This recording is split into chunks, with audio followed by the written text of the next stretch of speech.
ಕಡೆ ಅಮಾಯಕ ಕಾರ್ಯಕರ್ತರನ್ನ ಟಾರ್ಗೆಟ್ ಮಾಡಿ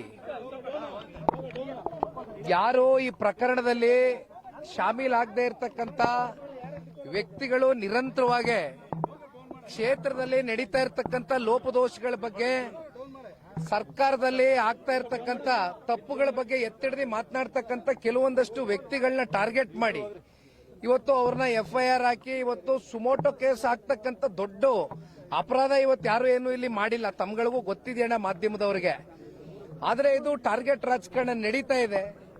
ಇದಕ್ಕೆ ಪುಷ್ಟಿ ಕೊಡ್ತಕ್ಕಂಥದಕ್ಕೆ ಪೊಲೀಸ್ನ ಅಧಿಕಾರಿಗಳು ಕೂಡ ನಾನು ಆಗ್ತಾನೆ ಹೇಳಿದ್ದೀನಿ, ದೇಶದ ಕಾನೂನು ಸಂವಿಧಾನಕ್ಕೆ ಬದ್ಧರಾಗಿ ಇವತ್ತು ಪೊಲೀಸ್ನ ಅಧಿಕಾರಿಗಳು ವರ್ತನೆ ಮಾಡಬೇಕಾಗಿದೆ. ಆದ್ರೆ ವಿಪರ್ಯಾಸ ಸರ್ಕಾರದ ಕೆಲವೊಂದಷ್ಟು ಜನಪ್ರತಿನಿಧಿಗಳ ಒತ್ತಡಕ್ಕೆ ಮಣಿದು ಇವತ್ತು ಇಂಥ FIRಗಳು ನಡೀತಾ ಇದೆ. ಆದ್ರೆ ಒಂದು, ಇವ್ರು ಯಾರಿಗೂ ಕೂಡ ಇಲ್ಲಿ ಜೈಲಿನ ವಾತಾವರಣ ನೋಡ್ತಕ್ಕಂಥದ್ದಕ್ಕೆ ಯಾರು ಅಂತ ಸಂಸ್ಕೃತಿಯಿಂದ ಬಂದಿರತಕ್ಕಂಥವ್ರಲ್ಲ, ಅಂತ ಹಿನ್ನೆಲೆ ಬ್ಯಾಕ್ಗ್ರೌಂಡ್ ಇಂದ ಬಂದಿರತಕ್ಕಂಥವ್ರು ಯಾರು ಇಲ್ಲ.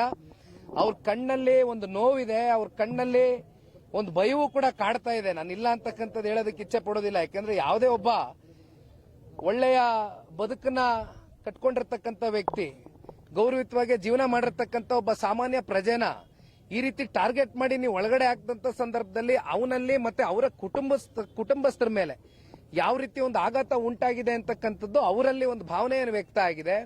ಹಾಗಾಗಿ ಇವತ್ತು ಅವ್ರಿಗೆ ಭೇಟಿ ಮಾಡಿ ನಮ್ಮ ಶಿಡ್ಲಘಟ್ಟ ರವಿ ಅಣ್ಣ ಅವರು, ಈ ಭಾಗದ ಶಾಸಕರು ಮತ್ತೆ ಮಾಜಿ ಶಾಸಕರಾಗಿರ್ತಕ್ಕಂಥ ಕೃಷ್ಣಾಡೆ ಸಾಹೇಬರು ಸೇರಿ ಅನೇಕ ಜನ ನಾವು ಮುಖಂಡರು ಬಂದು ಅವರಿಗೆ ಧೈರ್ಯವನ್ನು ತುಂಬಿದ್ದೇವೆ. ಅವ್ರ ಮನೆಗಳಿಗೆ ತೆರಳ್ತೇವೆ, ಅವರ ಕುಟುಂಬದ ಸದಸ್ಯರ ಜೊತೆನೂ ಕೂತು ಚರ್ಚೆ ಮಾಡ್ತೇವೆ.